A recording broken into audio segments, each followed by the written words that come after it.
Good morning.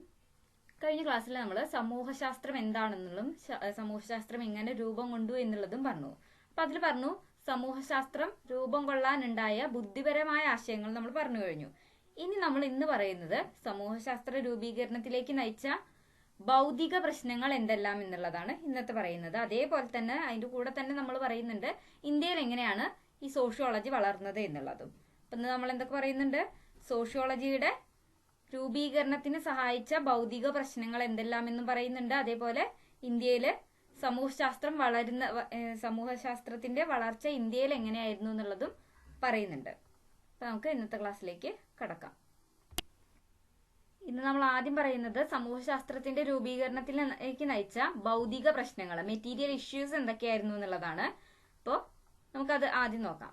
വ്യാവസായിക വിപ്ലവമായിരുന്നു സമൂഹശാസ്ത്രത്തിന്റെ ആവിർഭാവത്തിലേക്ക് നയിച്ച പ്രധാന ഭൗതിക പ്രശ്നം എന്ന് പറയുന്നത്.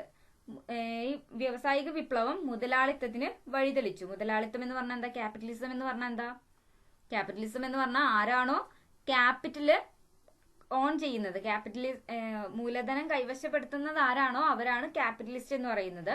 അവര് തൊഴിലാളി വർഗത്തെ ചൂഷണം ചെയ്യുന്നു. ചൂഷണം ചെയ്യുന്നത് എങ്ങനെയാണ്? കുറഞ്ഞ വേതനം കൊടുത്ത് കൂടുതൽ സമയം പണിയെടുപ്പിക്കും. അങ്ങനെ അതിൽ നിന്ന് ലാഭം കണ്ടെത്തുകയും ആ ലാഭം ഈ ക്യാപിറ്റലിസ്റ്റ് കൈവശപ്പെടുത്തുകയും ചെയ്യുന്നു. അതാണ് ക്യാപിറ്റലിസം. ഈ ക്യാപിറ്റലിസത്തിന് അടിസ്ഥാനമാക്കിയിട്ടാണ് ഇൻഡസ്ട്രിയലൈസേഷൻ വന്നിട്ടുള്ളത്. എല്ലാ രൂപത്തിലുള്ള വ്യാവസായിക ഉൽപ്പന്നങ്ങൾക്കും പിന്നിലെ ചാലക ശക്തി ഈ മുതലാളിത്തമായി മാറി.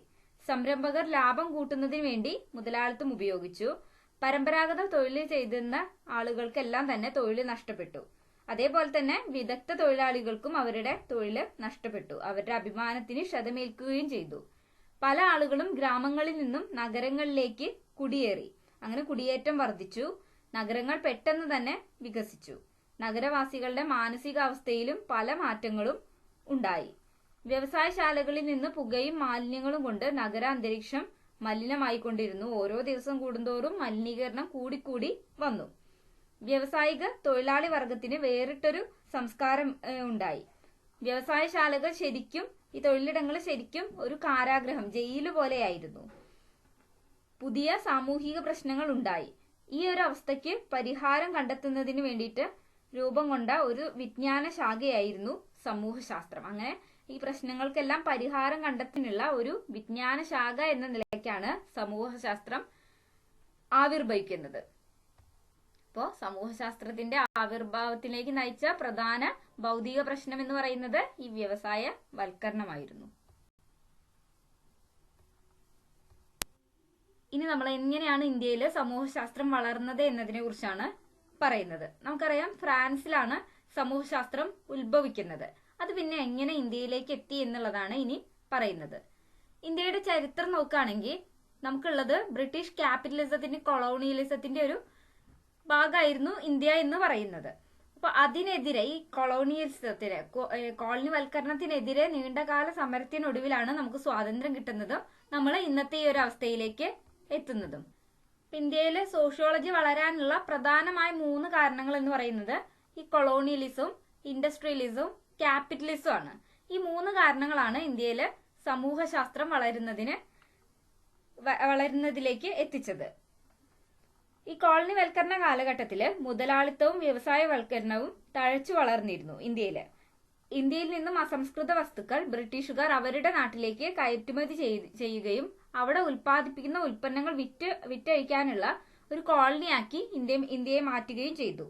ബ്രിട്ടീഷ് ഉൽപ്പന്നങ്ങളോട് മത്സരിക്കാൻ അന്ന് ഇന്ത്യയുടെ പരമ്പരാഗത വ്യവസായങ്ങൾക്ക് കഴിഞ്ഞിരുന്നില്ല. അതുകൊണ്ട് തന്നെ ഇന്ത്യയിലെ പരമ്പരാഗത തൊഴിലുകളെല്ലാം തന്നെ കാലക്രമേണ നശിക്കുകയാണ് ഉണ്ടായത്. ബ്രിട്ടനിൽ വ്യവസായവൽക്കരണം നടന്ന സമയത്ത് ഇന്ത്യയിൽ അപവ്യവസായവൽക്കരണമായിരുന്നു ഉണ്ടായത്. കോളനി ഉദ്യോഗസ്ഥരും അതേപോലെ തന്നെ പാശ്ചാത്യ സമൂഹ ശാസ്ത്രജ്ഞരും ഇന്ത്യൻ സമൂഹത്തെ കുറിച്ച് പഠിക്കാനായി തുടങ്ങി. അവർ ഈ പഠനത്തിന്റെ ഭാഗമായിട്ട് ചില തെറ്റായ കാര്യങ്ങൾ പ്രചരിപ്പിച്ചു. അവർക്ക് ഈ പാശ്ചാത്യ സമൂഹ ശാസ്ത്രജ്ഞർക്ക് ഇന്ത്യയെ കുറിച്ച് തെറ്റായ ധാരണകളാണ് ഉണ്ടായിരുന്നത്. അതൊന്നും തന്നെ വസ്തുതകൾക്ക് നിരക്കുന്നത് ആയിരുന്നില്ല. അപ്പൊ അതെല്ലാം തിരുത്തുന്നതിന് വേണ്ടിയിട്ടാണ് ഇന്ത്യയിലെ സമൂഹശാസ്ത്രം ആരംഭിക്കുന്നത്.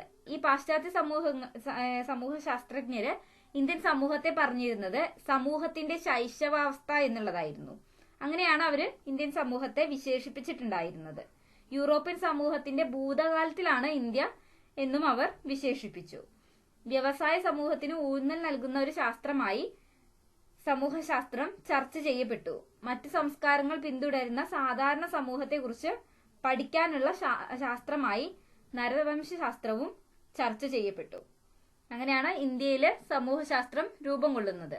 അപ്പോൾ ഇന്ത്യയിലെ സമൂഹശാസ്ത്രം രൂപം കൊള്ളുന്നത് ഈ വെസ്റ്റേൺ പാശ്ചാത്യ സമൂഹശാസ്ത്രജ്ഞര് പ്രചരിപ്പിച്ച തെറ്റായ ധാരണകളുടെ ഭാഗമായിട്ടാണ്. അവർ പറഞ്ഞിരുന്നത് ഇന്ത്യയിലെ ഗ്രാമങ്ങൾ ഒരിക്കലും മാറ്റങ്ങൾക്ക് വിധേയമായ ഒന്നായിരുന്നില്ല. അതേപോലെ തന്നെ ഇന്ത്യൻ സൊസൈറ്റി എന്ന് പറയുന്നത് അതിന്റെ ശൈശവ അവസ്ഥയിലാണ് ഉണ്ടായിരുന്നത്, ഇൻഫാൻസി സ്റ്റേജിലാണ് ഉണ്ടായിരുന്നത്.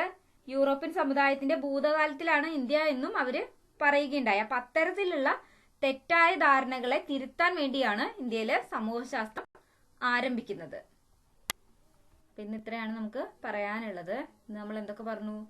സമൂഹശാസ്ത്രത്തിന്റെ രൂപീകരണത്തിലേക്ക് നയിച്ച ഭൗതിക പ്രശ്നം എന്തായിരുന്നു എന്നുള്ളത് പറഞ്ഞു. പ്രധാനമായിട്ടും വ്യവസായവൽക്കരണമാണ് സമൂഹശാസ്ത്രത്തിന്റെ രൂപീകരണത്തിലേക്ക് നയിച്ചത്. അത് ഒരുപാട് മാറ്റങ്ങൾ കൊണ്ടുവന്നു. ആ മാറ്റങ്ങൾ എന്തൊക്കെയായിരുന്നു പഠിക്കുന്നതിനും അതിന് പരിഹാരം കണ്ടെത്തുന്നതിനും എന്നോണാണ് സമൂഹശാസ്ത്രം രൂപം കൊണ്ടിട്ടുള്ളത്. പിന്നെ നമ്മൾ പറഞ്ഞത് ഇന്ത്യയിൽ എങ്ങനെയാണ് സമൂഹശാസ്ത്രം വളർന്നത് എന്നുള്ളതാണ്. എങ്ങനെയാണ് വളർന്നത്? നമുക്ക് കൊളോണിയലിസത്തിന്റെ ഒരു ചരിത്രം ഉണ്ടായിരുന്നു. അതിന്റെ ഭാഗമായിട്ടും മുതലാളിത്തത്തിന്റെ ഭാഗമായിട്ടും വ്യവസായവൽക്കരണമൊക്കെയാണ് ഇന്ത്യയിലെ സമൂഹശാസ്ത്രം വളരുന്നതിനുള്ള പ്രധാന കാരണങ്ങള്. ഇന്ത്യൻ സമൂഹത്തെക്കുറിച്ച് പാശ്ചാത്യ സമൂഹശാസ്ത്രജ്ഞന്മാർക്ക് തെറ്റായ ധാരണകളാണ് ഉണ്ടായിരുന്നത്. അതായത് ഇന്ത്യയിലെ ഗ്രാമങ്ങൾ ഒരിക്കലും മാറ്റങ്ങൾക്ക് വിധേയമാകുന്നില്ല. അതേപോലെ തന്നെ അത് ഇപ്പോഴും ഇന്ത്യൻ സമൂഹം എന്ന് പറയുന്നത് ഇപ്പോഴും ഒരു ഇൻഫാൻസി സ്റ്റേജിൽ, ഒരു ശൈശവ അവസ്ഥയിലാണ് ഉള്ളത്. യൂറോപ്യൻ സമൂഹത്തിന്റെ ഭൂതകാലത്തിലാണ് ഇന്ത്യ എന്നും അവര് പറയുകയുണ്ടായി. അപ്പൊ അത്തരത്തിലുള്ള വസ്തുതയ്ക്ക് നിരക്കാത്ത തെറ്റിദ്ധാരണകളെ തിരുത്താൻ വേണ്ടിയായിരുന്നു ഇന്ത്യയിലെ സമൂഹശാസ്ത്രം ആരംഭിക്കുന്നത്. അതിനെതിരെ അതെല്ലാം തെറ്റാണ്, ഇന്ത്യൻ സമൂഹം അങ്ങനെയല്ല, എന്താണ് ഇന്ത്യൻ സമൂഹം എന്നുള്ളത് അറിയിക്കുന്നതിന് വേണ്ടിയിട്ടായിരുന്നു സമൂഹശാസ്ത്രം എന്ന ശാസ്ത്രശാഖ ഇന്ത്യയിൽ വളർന്നു വന്നിട്ടുള്ളത്. ഇത്രയാണ് നമുക്ക് പറയാനുള്ളത്. Thank you.